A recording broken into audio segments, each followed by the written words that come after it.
All right, everyone. Hello, hello. Welcome to IMAX Victoria's next iteration of our live streaming. Thank you, everyone, for joining us today. We are really excited about this stream. This is something a little bit different that we're doing, and we're very lucky to be joined today by Michael Dalton-Smith. Michael, welcome. Hailing all the way from Toronto, joining us today. Thanks so much for your time. Thanks for having me. Hi, Victoria. So, what we're doing today, folks, is, All right, like everyone. I said, a little Hello, bit different. hello. Welcome to IMAX Hey, Michael, Victoria's it sounds like you next have the iteration. stream running and I can just get a little bit of feedback. Do you Go, mind muting it? go ahead. Yep. Perfect. Okay. So, what we have today is a segment of Michael's film, Volcanoes, Fires of Creation. Folks, you might remember this played at our theater, IMAX Victoria, last spring. So, 2019, pretty much around this time. I think it joined the schedule in February. So, it was playing this time last year. And we've taken a segment of that film and we're going to get to walk through it with Michael, who did the filming for it, to learn a little bit more about how he captured it and yeah, and just get like a super behind the scenes look at how the film was made. Before we jump into the actual footage, I just wanted to learn a little bit more from you, Michael, about your experience as a giant screen filmmaker. So, what got you Okay. into filmmaking in the first place? I think it was a good sense of adventure when I was a kid. I always liked documentaries and I was fascinated by them.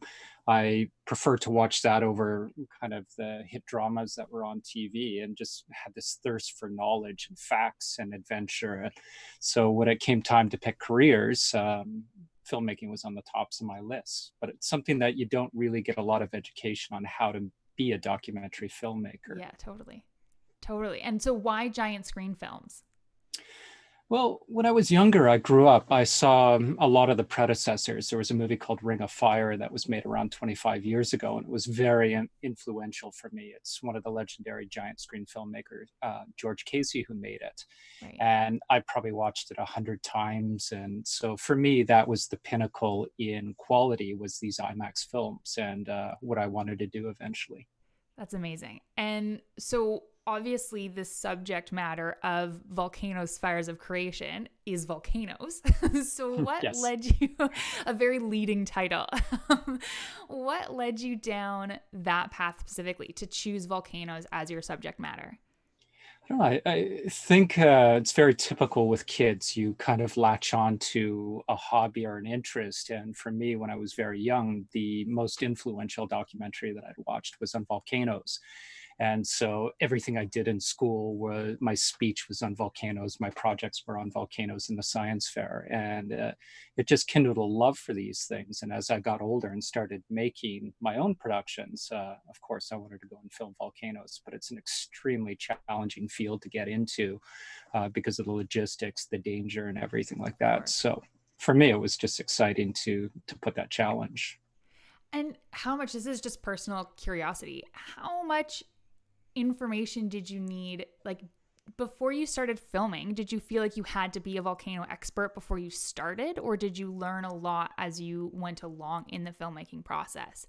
um yeah, Yeah, that exactly. You gotta understand the subjects that you're telling. So for me, I learned a lot. I watched a lot of documentaries, read a lot of books on the subject. But when I got into filmmaking, I actually specialized in wildlife in Africa oh, okay. first, more to give me the foundation because I knew if I were going to do a volcano film or a TV series at the time, that it would require a lot more skill than I had when I got in. So I actually held off for about 4 or 5 years before I made my first TV series and then did a couple of those before jumping into IMAX. That's awesome. All right. Well, that I think is a great introduction to get into the clip. So, what we've done, folks, with this clip is it does still have a little bit of a soundtrack. It doesn't have any of the narration. And we're just going to go through and talk about how this footage was captured. So, I'm just going to hit play. This is kind of fun. This is the first time we've done this. And we should just be able to go. So, how does it all come together, Michael? Like, how do you decide what is the, like, how to pick the first shot? Yeah, I think the opening of any movie is kind of a challenging thing to decide on because you want to kind of meet people's expectations right in the opening. They have what's called a hard open or a soft opening um, that you can do. But what we wanted to do here is give you something right off the bat, something that was Right. powerful, explosive, and just really let viewers know that they're going to see something special here. And so this seems like you're very close to the volcano as it's actually actively erupting. How close are you, or is that a trick of the camera?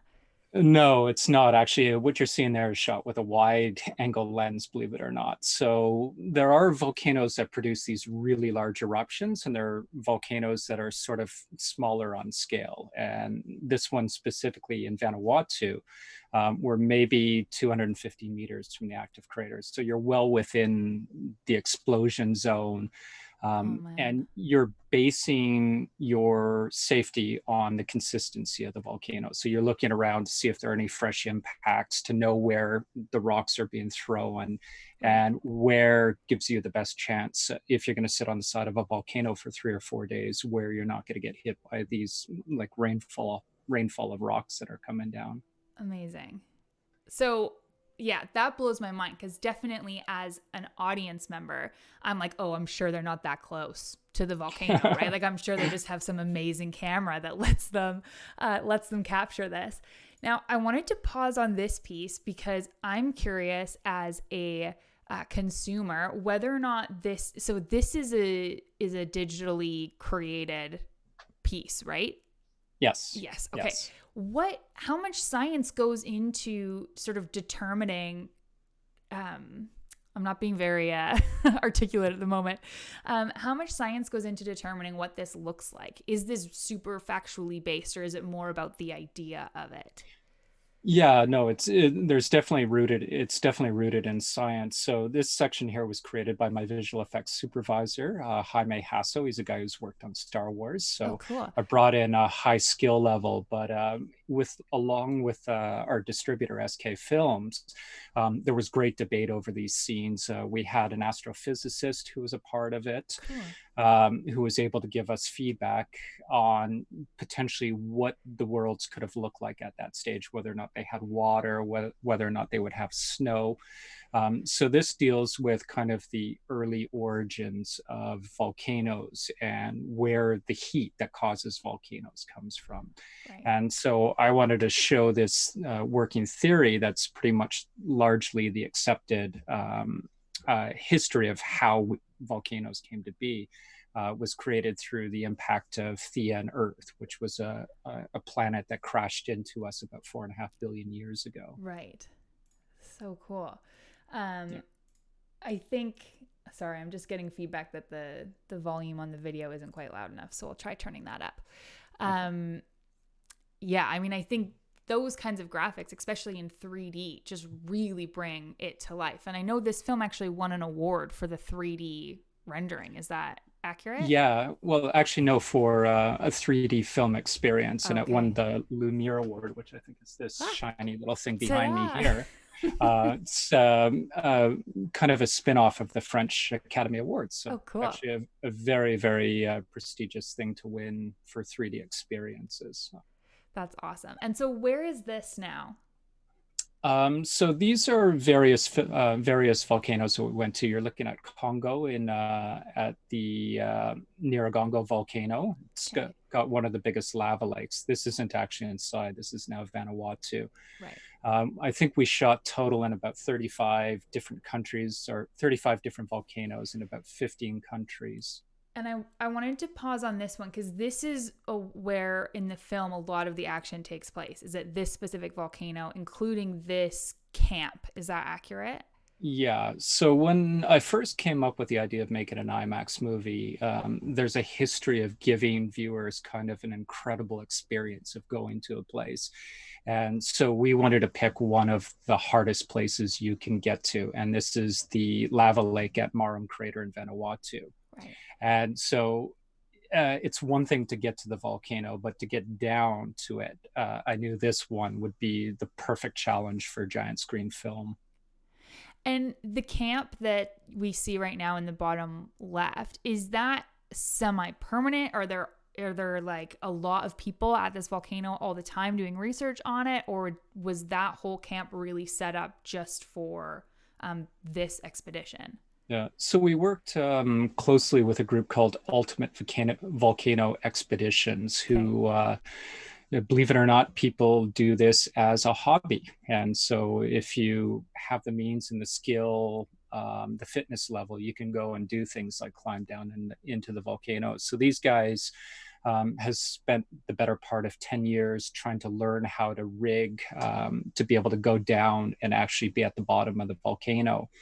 And so we contacted them. It's a guy by the name of Jeff Mackley and Chris Horsley, Okay. and they were instrumental in helping us get there. And just despite, so we had to bring all of this stuff up using helicopters, built the camp, and we stayed 3 weeks Man. each time we would go there. And it actually took us 3 attempts to get down because it's incredibly hard to do. And so, what I know we're about to pan sort of over the edge of this. Is this a drone that did this? Yeah, this is a drone from up on the crater rim. Okay. And how And far down is, sorry, this is very interesting. How far down is that lava lake that we see yeah, now? I can't remember correctly, but I think just under 600 meters. So 600 really, meters. really far. It's like the top of the Empire State Building, I think would fit in there. That's And when you arrive there, I mean that's the token shot when you get there. You want to come in and have your first look and experience this boiling cauldron for the first time. And so I wanted to give viewers kind of a look at it, similar to like what you experience. And mm-hmm. as you can see, it's an unbelievable sight. And how, I mean, the camera shot here feels a lot closer than how you would be looking at it if you were actually standing there. But even if we Yeah. were to get very close to that, I mean, how close is safe, or how close is humanly possible? Well, it depends on your risk tolerance. So, That's where the fair. objective of this film is to get right down on the plateau just beside the lake. And as you can see, it's not an easy task getting down there. It's a sheer rock wall. It's crumbling. It's like mixture of dirt and rock. It's probably like one of the most unstable type of rock faces to go down. And of course, this is Karsten Peter, who is our star of the show. And we needed somebody who was basically crazy enough to do this on camera. And Karsten He was like was the me. person that we chose. Yeah. Uh, th- this guy is completely nuts. He did this climb about Said 30 with years love. ago. Yeah. Did this descent about 30 years ago when I think at the time only one person or one group had been down there previously. And they just did it with a single rope, bolted, kind of went down, pulled the rope down, and sort of worked their way down into the bottom. And he's wanted to do it ever since again. And so it was the perfect opportunity. And what I mean, it's definitely a mixed use of technology, but when you're up on the rim of the volcanoes, are you using a mixture of different camera devices, or was there one sort of staple that you were using to capture the footage? Yeah, so now it's, if people remember IMAX of old, it's these big cumbersome cameras that would take, a crew of 30 to carry them around. Now we've switched everything to digital. We often shoot in a format called 8K, which is 4 times the size of 4K if you have that on your TV at home. So it allows us actually a lot more freedom when we're on location because we don't have to change mags out. Right. The size and the weight is much smaller, so that's our primary camera Right. that we use. And then of course we're using the latest in drone technology and anything basically that can make our lives easier and give us the access and the safety that we're looking for. Right. So these two shots would be a good example, right? Of like, this one is shot by drone, and the one previous to that was one of those digital, more sort of handheld. And how big is that? Yeah, Um, not overly big, probably okay. Oh. about body about this size. So a camera setup is under 20 pounds, Oh. which gives you great flexibility because Yeah. especially in locations like this, you don't want to be bringing crews up You don't want to have 20 people going into this crater because the descent alone takes 2 hours. It's unbelievably physically challenging, and there's Right. no way to rescue you once you're down there other than by rope. So you can't fly a helicopter into here. So the scene where Karsten and the support folks are dropping in, how did you set this up with the cameras to capture the right angle? Was it just one at the top, and then once they were down, you sent a cameraman down, or how is that phased for you? Yeah, so it's shot up here in a specific location that gives you a nice perspective here. Okay, And this is kind of the money shot that I was looking for, totally. of just bringing viewers. And when you see this in 3D, you feel like you're actually going to fall into these lava lakes, like you're right on the edge with them. And so we shot various cameras up top, and then Chris Horsley, the guy in the orange helmet that you can see there, is a capable cameraman. So he Okay, actually shot all the stuff once at the on. crater floor. Yeah. So I have a wife and kids, and this is probably a 10 out of 10 on risk level. So Right. uh, yeah, I opted not to go to the Sat that bottom one on out. this one, but And so what is the plan B? Like if something goes wrong, like what yeah, what's plan B? well, so when we were there, yeah, it was plan A, B, and then C, because Right. the first trip was a complete rain out. Second one, we managed to get to this location, which is about three-quarters of the way up. And we were forced back by rain. The rain's just unrelenting on this island, and you have to be careful of rock slides and just bad gases that come up in the steam and stuff created from rain. So plan B was, you don't get it, come back in 6 months when the rainy season pass, try for your little narrow window. If you don't get it, and try again 6 months later. And it actually took us a year and a half before we finally had success and got down to the bottom. Right. And this camp that you've set up, so each time you were there, that was sort of the size and orientation of the camp for the 3 weeks. Yeah, and torn down and brought back down to the villages and then sent back again out of New Zealand. Oh man. So I wanted to go back. We didn't have a chance to talk about while it was playing the footage that you captured from Hawaii Yes. because that was definitely played an important role in the film. So I'm just gonna pop back here because there's a great section on it that folks might not have realized is actually in Hawaii. Um, so I think that there's the interesting part of this film for me now, having chatted with you about it, is that you have so many different considerations based on what kind of volcano, what kind of eruption you're looking at. So this is now Hawaii. Is that Yeah, correct? yeah, that's correct. Okay. So how close are you to how close are you to this? This one not as close. Okay. So this is the big eruption, obviously, that happened late or early 2018. We were almost finished with the film at the time, and then Hawaii just started going crazy. So they had a very typical eruption that lasted about 40 years, and it was very consistent. This is a mixture of different places. Right. I It's think there's one only, more shot of the Hawaii one coming out. yeah, it's only the bubbling fountains that you see. And so we managed to get down there, and the whole place was off limits to everybody. And we were working through a local volcanologist there, Phil Ong, and some people from the community, and ended up helping empty houses for people that were caught in the path, and um, ended up right in the middle of the eruption. And so a person who owned a house who was right next to that fissure we just saw offered that I stay at his house for a few days until it became too unsafe to stay there, and Right. we were risking getting cut off by the lava flows that were going around that hill. And yeah, it was probably the most unbelievable experience I went through. And like what walking away, so you capture the footage, you're there during, what can only be described as a natural disaster.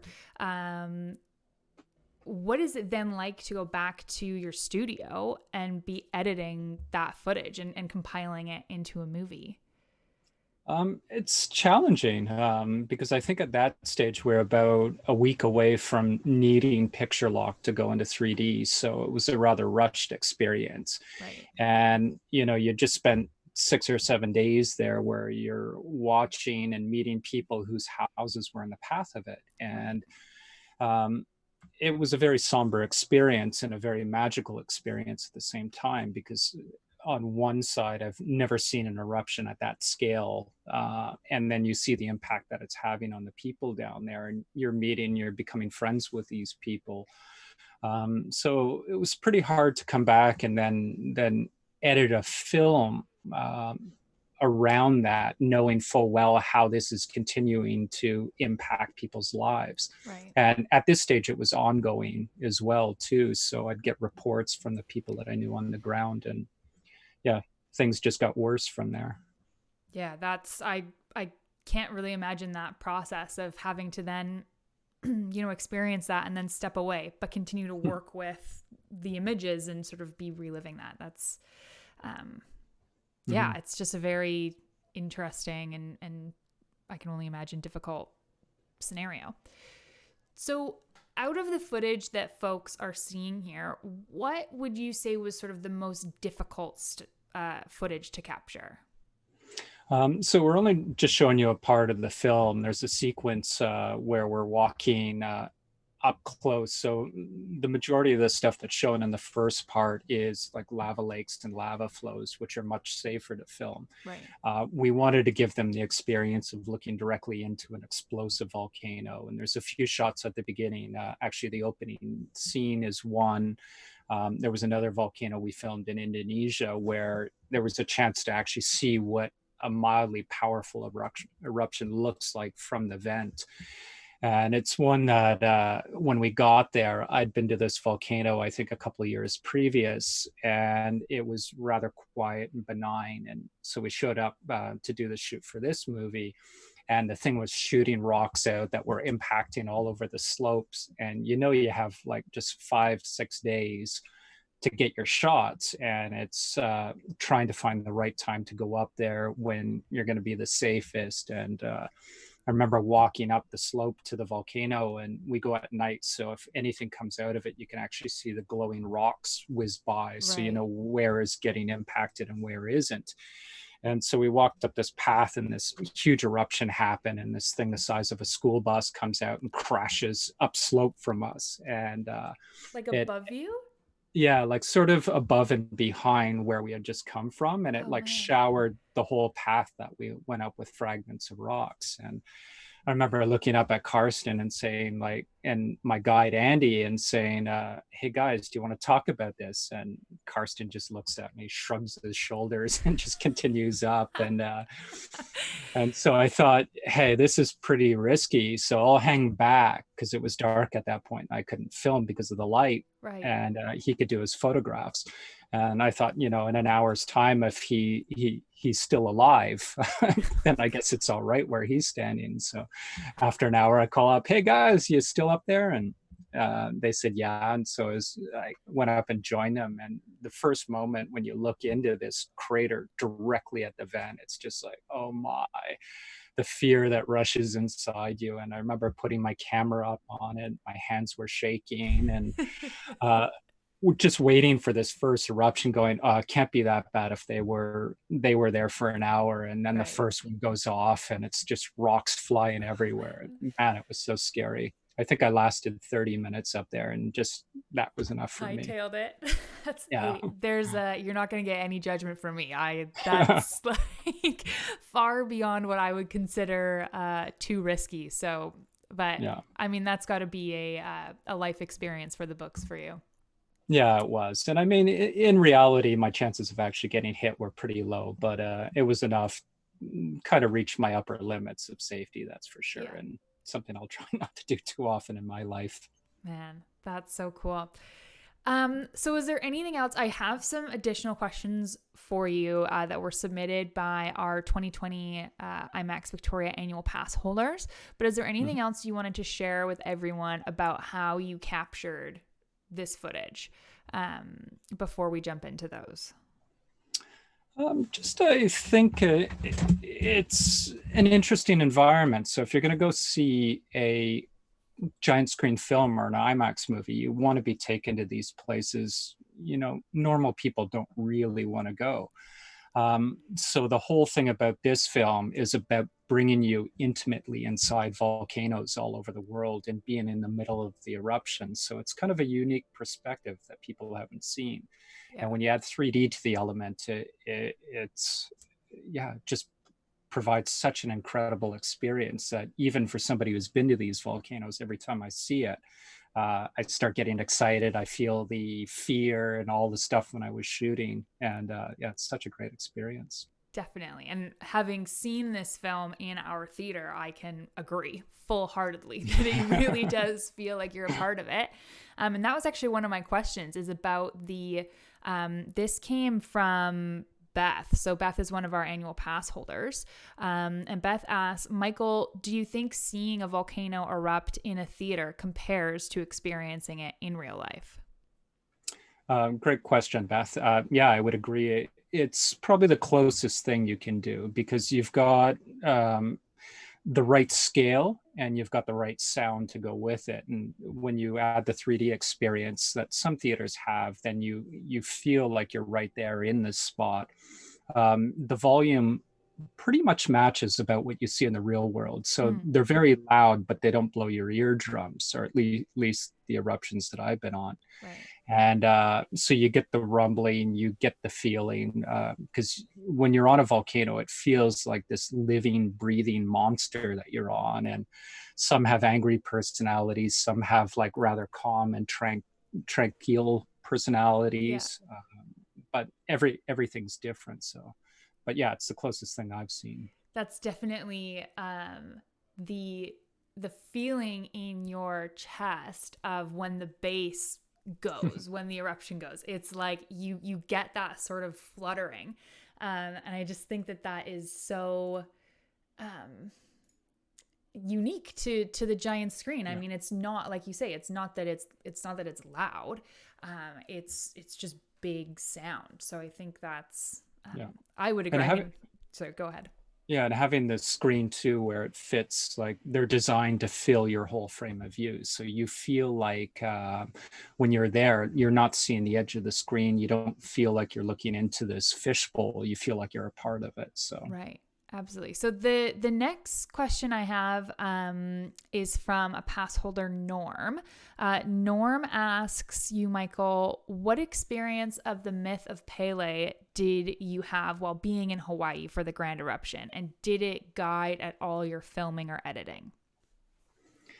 another good question. I don't think it guided me, but when I've always been interested by the Hawaiian culture, and the people that I work with there are also, they're part of the local community, they're Hawaiians. And it's ever present around you. When the eruption kicked off, there was talks that people had seen Pele. There's this myth of she occasionally appears in a dress on the side of roads and stuff like that. And Mm, I think there had been a sighting about a week before the eruption kicked off. But Pele is just one of a few gods that they have there. And prior to Pele's arrival in Hawaii, there was, I'm going to butcher these names because I always butcher Hawaiian names, but Aleao, I think is the name or how you pronounce it. I'll get a correction on this later, I'm I'm sure. sure. But It's fine. this god is known as the forest eater, and he's a destroyer, and he throws rocks, and he's pretty violent.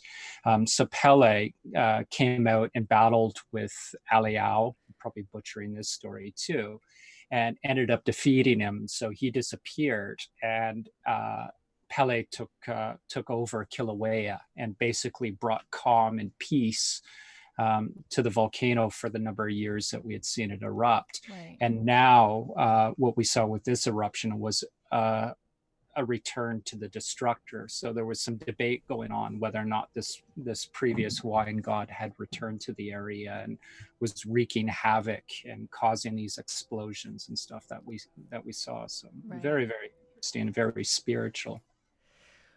Well, yeah, I think it's the the approach of the film is very much, it's very much science based, right? But the role that volcanoes play in culture, agriculture, just the broader picture of civilization and humanity is huge. It's really, the science part is really only one aspect. So it's very interesting that, you learn sort of the full scope of the impact of volcanoes in the process of filming. Yeah, because we tend to think of them as just these mountains that exist and either explode and don't explode, but we don't realize that they were kind of crucial in the formation of the Earth. That Right. things from water and oxygen comes from those initial eruptions. We tend to experience a much smaller scale, but you go back billions of years ago, and we had eruptions on cataclysmic scales that kind of went on. There's the Canadian Shield is basically one gigantic lava flow. And Right. most people don't realize that, but that might have happened over, 1,000 or 10,000s of years, where these massive lava flows would go out and bury huge areas of the country that we live in Canada under these lava flows that are Mm. over a kilometer, 2 kilometers thick. So we can't even imagine those scales. They have them in India and also in Siberia, Ethiopia. Amazing. Well, thank you, Michael, so much for joining us today for this, for sharing that segment of Volcanoes, Fires of Creation with us, giving us both the insight on how it was filmed and sort of the bigger picture of the role that volcanoes play. So thank you so much. Yeah, we're just feeling very gracious and a lot of gratitude for you for joining us today. Thanks very much. And thanks to everyone in Victoria. Absolutely. So thanks everyone who watched. We're going to sign off now. And thanks for being a fabulous audience for us. Bye.